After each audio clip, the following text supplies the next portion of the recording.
session uh, by Cindy Golded. Cindy Golded is the owner of In Motion Intelligence in the United States.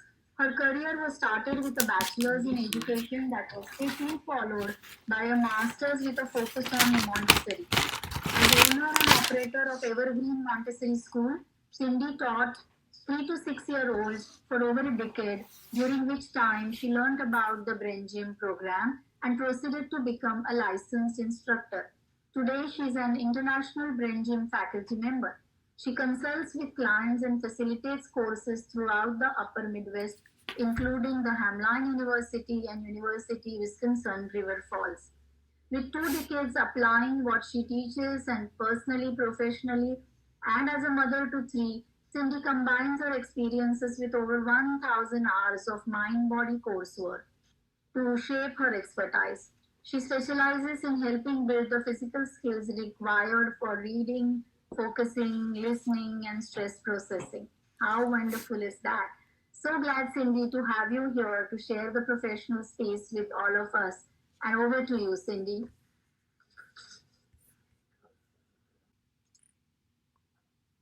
Good morning. Thank you all for joining me. I'm excited to be here today and share with you a very short presentation on pedagogical approaches to teaching children with learning disabilities in an inclusive setup. So to get started, I thought we would just start with one of my favorite quotes that come from the Brain Gym program, that movement-based learning calls for highly structured, intentional movement. And what makes this unique is that we're not looking at something like fidgeting with a pen, but rather bringing some intention to our movement and bringing that into our classrooms or wherever we're learning this year. I know here where I am in the Midwest of the United States, we have a lot of people that are switching over to fully distance learning. So they might be learning in their bedroom or at the kitchen table. And so if we can encourage our families to be thinking about how we can bring more movement into the learning environment, that will be really helpful. And this quote comes from Paul Dennison, who is the founder of the Brain Gym program. And so I put one of his books here on the top corner, the Brain Gym Teachers Edition. In our short time together, I thought we could just look at what does that mean of how can we do flexible learning positions to meet children of all different learning abilities. So if we look at the picture on the left, that to me is less than ideal, sitting at a desk in a traditional way. And we can even look at this young girl's posture of how slouched it is and think about where might she have tension in her body right now. Is she able to use both her ears? One of them's covered up with her arm. What about her eyes? Are both of them able to track, or is it probably just the eye on top and the other eye is not really available? So that sitting at a desk to take in information does not work for everyone. It does work for some. That's my preferred way of learning. I prefer to be sitting at a clean surface. Here in the middle photo, we see a hammock. Just imagine if you were cozied up in a hammock to do your learning and you had that warm fabric surrounding you, giving you some safe touch. And if you're someone that struggles with touch, maybe someone on the autism spectrum, you don't always like human touch. And so this is another way to get that cozy feeling, to get that feeling of safety so that you're more able to come up in your brain where you want to be doing your learning. And then the third learning position that I chose to put on here is a spooner board or any sort of balance board or wobble board. But that any sort of moving surface allows us to have constant movement in our body. So here I am speaking to you today and I'm standing. So I'm able to shift my weight to one hip and to the other and to move around. We want to do that for our children as well.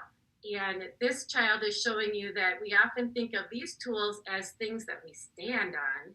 And she's showing you, wow, you could sit on it and still get that slight movement in your hips. I know for me, when I'm sitting here at my counter at my desk, I often put a balance board under my feet. So I may be sitting in a chair very traditionally, but I still have that balance board that's allowing slight movements.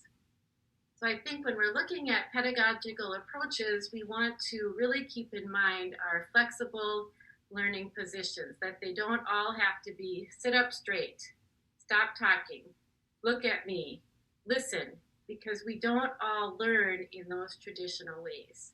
Sometimes we need to turn off some of those senses, which we're going to come to shortly. Another thing, when part of this title even, is inclusivity. So when we're looking at the pedagogical approaches, we want to be figuring out how can we include versus exclude. And one way is to do things for the whole class. Everyone, I think, today can benefit from movement. And so let's bring the movement into the whole group instead of pulling one person out. What you see here are some fourth graders, and they're working on eye-hand coordination as a whole group. And so we can see that they're all going to benefit from eye tracking. They're all benefiting from eye-hand working together. They're all benefiting from lightness of touch. And they're also getting that social element of getting to work together. And this would even work on Zoom, that if you were a teacher and having to teach in a hybrid format or online right now, and everyone had the same activity out, everyone can be participating and still have that element of, here, look what I did. Wow, this one was really hard. So we want to consider how can we be inclusive versus exclusive, bringing in whole class movement. And then sometimes it is important to offer individualized movement. We don't all benefit from the same thing. When I was thinking about this talk, I was thinking of how do we determine what individualized movement to bring to someone? And to me, it comes down to three things: observe, tailor, and respect. And so the best way to start is through observation. And my background is in Montessori. Montessori is very much into observing the child. The Brain Gym program is very much into observing and noticing the child or ourselves. And so we want to be able to observe and then make an educated hypothesis. And that means we have to learn what movements might benefit different challenges. The second part of that is tailor, that we want to be able to tailor our movements that we bring to our students to best meet them. And so what we see here in this picture is, again, a fourth grader, and I had brought some balance boards into the classroom, and we need to recognize that not everyone's going to be comfortable stepping up onto a moving object right away. So some are going to want to take a little time just to tentatively get up on that balance board, and they're going to want to explore how far will it tilt to each side? Where's the middle? How do I find stillness? That might be all you do for a day or a week. That different children take different lengths of time to become comfortable with moving.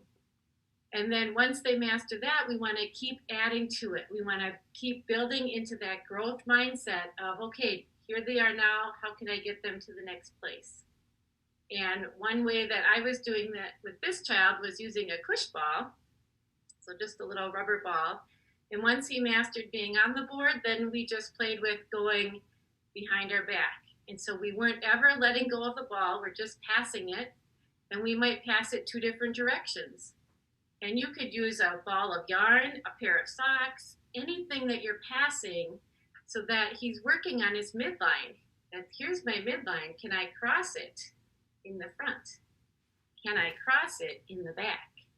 How is that going to support learning challenges? How is that going to support learning?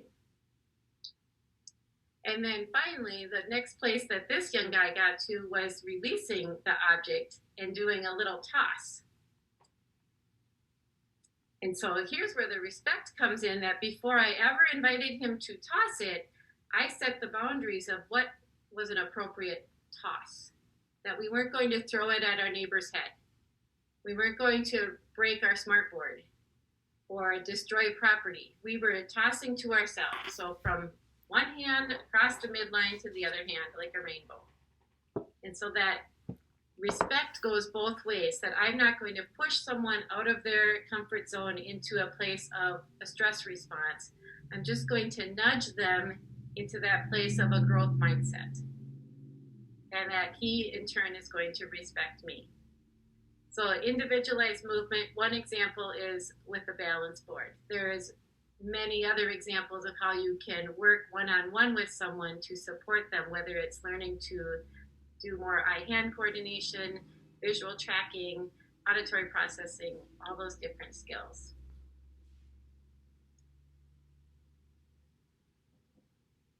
So as we just continue moving forward in that idea of different learning positions and ways to learn, I wanted to kind of look at the planes of learning.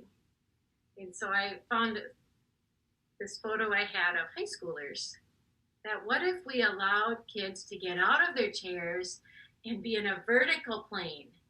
And so a lot of you are probably sitting down listening to me. I am standing, so my focus is spot on. I am attending, I'm not falling over. I have a lot of participation going on. What about you? Would your participation level change if you stood up? And for a lot of us, it would, because once we're standing, now we have to work on our balance and make sure that we don't fall over. And it often makes us more engaged as well. So we might change the way that we are communicating. I think this photo is especially wonderful because they're not just standing around chit-chatting, but they're using their eye-hand coordination. They're using discussion. You can tell that one person is writing and showing something, and others are in a receptive mode. So you've got both the receptive and the expressive processes going on in this photo. So to me, inviting our classes to be vertical is really important. And again, as you're teaching online, no one says that computer has to be at the desk and you have to be sitting. What if they put it up on a cardboard box, which is what my computer's on right now, so that you're able to stand? And then on the right-hand side, horizontal. I'm not going to put a picture of sitting on here because we all have mastered how to sit. But what if we looked at tummy time? And what would that do for us? And so here we see a very young learner. I think she was a first grader then. And she was doing her math lesson, The Countries of the World, on her tummy. And what does that tummy do for us? And so if you have studied developmental movement patterns, or if you have children, you know that those babies spend time on their tummies. And that's really important for them to have that opportunity to figure out, where's my center? How do I pull that center off the earth so that I'm ready to crawl? How do I use my shoulder girdle? How do I line up my hips so that I can move forward? And what does this do for my strength training? And so there's all these benefits of putting our kids back on their tummies. I would suggest giving choices, because just like some don't like sitting crisscross applesauce because it hurts their hips, some aren't going to like being on their tummy if they have any gut imbalance going on. A bloated tummy, that can be very uncomfortable to be told to be on the floor. So to offer opportunities and choices and freedom of movement often will increase focus and attention and ability to learn in a classroom.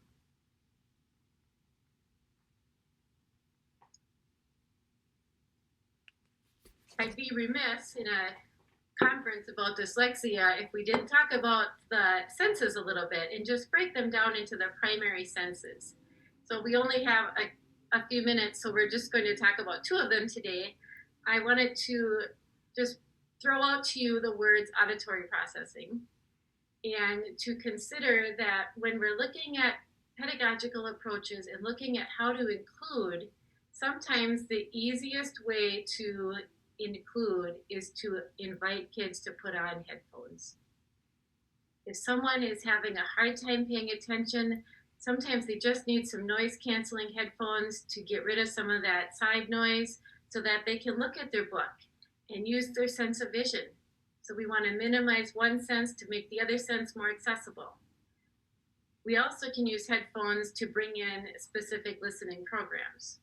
And there's all sorts of research out there about certain sounds, certain music, certain input to each ear in isolation of the other ear can really help with the way that we process.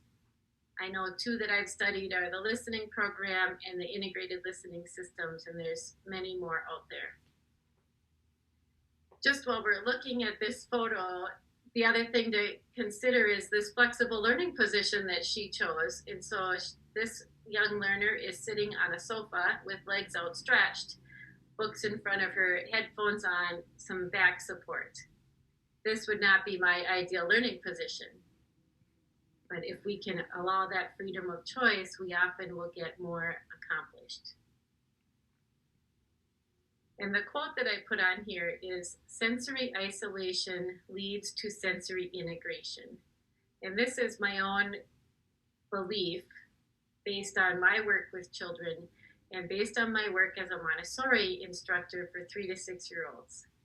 That with those very young children, we often isolate the senses first. So we work on just the sense of vision, just grading from large to small or short to long or thin to thick. Or we work on matching colors. And then we might work on just the sense of hearing and matching different sound cylinders. We do a lot with the sense of touch and lightness of touch with different tactile boards. We even do things with the sense of taste and the sense of smell. And so in the beginning, we isolate those senses, and then we start combining them and bringing them together, and that's where we find the sensory integration. So the other sense I wanted to take time to look at today is visual processing.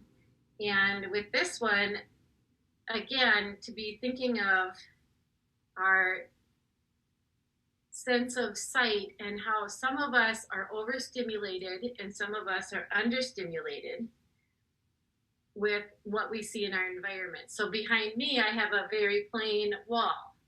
That works for some. I also have my corner, which has a number of objects. So if I have a student come in here and if they're overwhelmed with a lot of things, I might just put that corner shelf down in a drawer so it's out of sight, or over in the closet. A lot of us teachers, we like to have really colorful bulletin boards and lots of visual stimulation, which can be great for some, but it can be too much for others. That they might be so busy analyzing whether your lines are straight or are they slightly crooked that they're not able to hear what you're teaching. They're not able to use their sense of listening if their sense of sight is on overdrive. So as we think about that, I wanted to invite us, I know you've been on for a couple of hours already, so to invite us to do a quick activity. You might want to take off glasses if you have them on, put down your pen, and this is just to help relax the visual system. So all you're going to do is rub your hands together so they get nice and warm, and then you're going to gently put them over your eyes. And so your palms are on your cheeks, your fingertips are on your forehead, your eyes are closed, and breathe.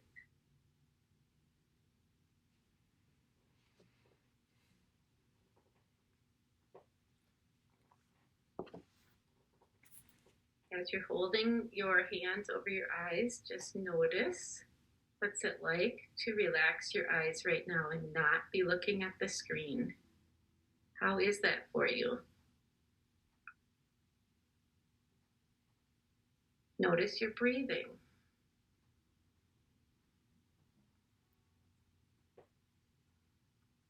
Notice the muscle tension in your shoulders.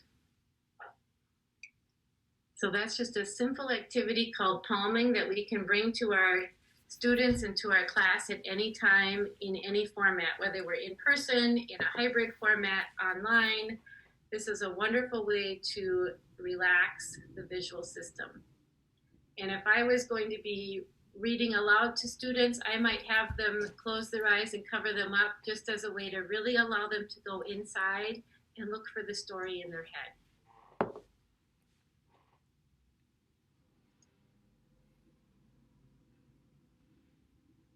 So as we continue, I am a brain gym instructor, an international faculty member. I get to travel all over the world and teach about the brain gym program. So I figured it would be rather important to at least cover a couple of brain gym movements with you and to give you some of those specific activities, because we started with that quote about movement-based learning calls for highly structured, intentional movement. And then I jumped right into learning positions. Well, what is an example of intentional movement? So I wanted to bring two to us today to close out our time together.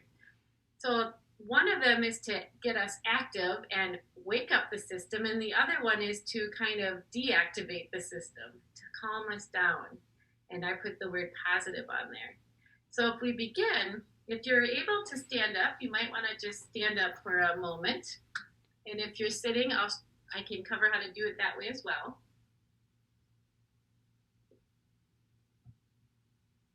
I have to tell you, it is early in the morning here in Minnesota, so I have not spoken this much at this early in the morning in forever, I think. All right, so we're going to begin by getting active.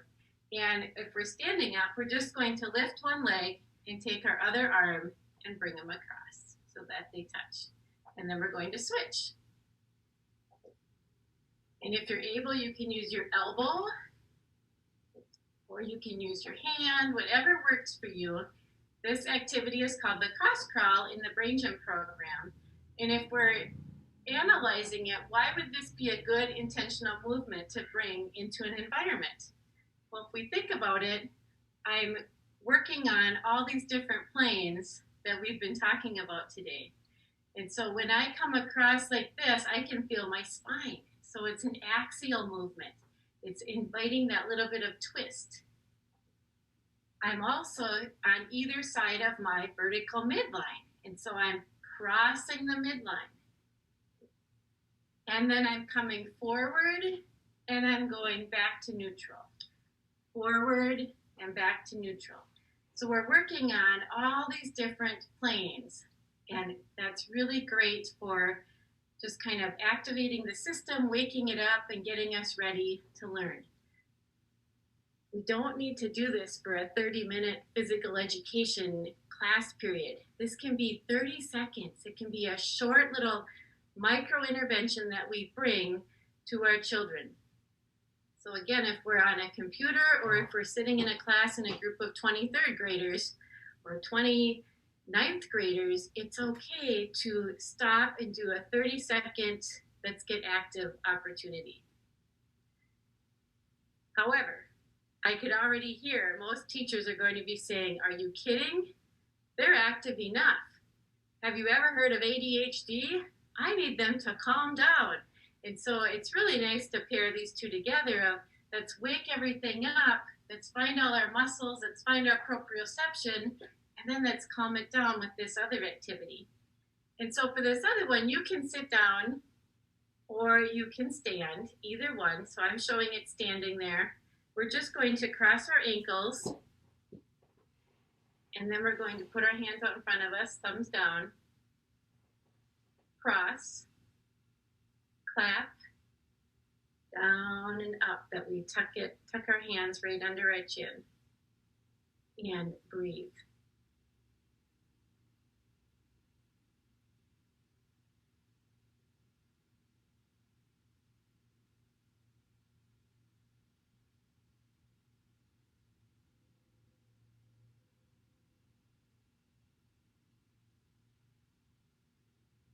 This activity is really good for calming the system down. We hear a lot about our sympathetic nervous system, like the gas pedal that gets us going. And a lot of us think, oh, the kids have mastered that these days. Well, what about the brake pedal? What about the parasympathetic nervous system? This can be really great for helping kids to find their brakes. So when you finish, when this feels like enough, you might take one big breath and be like, oh, that was good. Then you're just going to uncross your ankles and just tap your fingertips together and hold them gently. So it's the only activity in the Brain Gym program that has two parts, part 1 and part 2, and I only put part 1 up here for you. Just a couple of the brain gym movements. There's 26 brain gym movements. There's 34 vision gym movements. And so here's two of them that you are able to take with you and use after today. Ways to support your kids.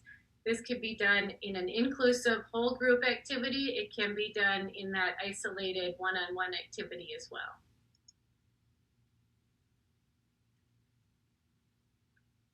So I feel like we just really breezed through a lot of content in a very short amount of time. As we're looking at in this summit, everything was short and succinct. I'm imagining that you know that my title, The Pedagogical Approaches to Teaching Children with Learning Disabilities in an Inclusive Setup, could really be 3 separate master's programs, right? We could have a whole master's program just on pedagogical approaches, a whole master's program on learning disabilities, and a whole master's program on being inclusive. So to chunk it down, my goal was to give you a very short amount of a blend between concrete and practical and more abstract, just thought-provoking ideas. I'm hoping that I inspired you to look at learning through a slightly different lens today. All right, are there any questions or comments? Thank you so much, Cindy, talking about such less discussed issue, which is so very relevant to not only education but to our lives. So any comments or anybody wants to share? I could see in chats that everybody was overwhelmed and they were saying yes, some of them are doing some of the exercises before starting the class. So wonderful to know. There's so much more to know about this, and I could see so many linkages between this and yoga, the practices. I'm a yoga practitioner, so many linkages between the two where we talk about mind, body, and soul. Anybody wants to share anything or ask anything, or else I'll just summarize what Cindy wonderfully put forward. She shared her thoughts on the pedagogical approach to teaching children with learning disability in an inclusive setup, and so wonderfully highlighted the practices in inclusive setup and how it helps everybody. It's all about all, ALL, helping everybody and supporting everybody rather than only children with special needs. She spoke about Paul Dimon's movement-based learning, which refers to highly structured intentional movement. And I'm from the field of sensory disabilities, and I really feel it has so much of relevance to sensory disabilities as well, which is, as I said, is less discussed in our area. She shared about flexible learning positions, less than ideal positions, tummy time that she showed, again completely relatable, and I feel really kids will benefit in more than many ways. She highlights 3 aspects: observe, tailor, and respect. Whole class can benefit from intentional movement to support the physical skills of learning. Absolutely agree with her. She added that the movement does not benefit all in the same way. So true. To make an educated hypothesis involves observing movement patterns. About respect, she highlights that movement can be scary. Some prefer to explore movement away from others. And thanks for linking respect with setting objectives and expectations from the students. So it is so important to observe and set objectives and expectations so that we do not compromise the dignity of the student and what he or she can do. She intended to inspire educators to look at the learning through a different lens, and I guess she is very successful in the same. Thank you so much, Cindy, for drawing our attention to, like I said, a less discussed area which has so much of relevance to all teachers and all parents and all family members. Thank you very much. Thank you for having me. This was a wonderful experience, and great job, all of you that were planning it, and you're making it happen. This is super. Yeah, thank you. We all have similar feelings.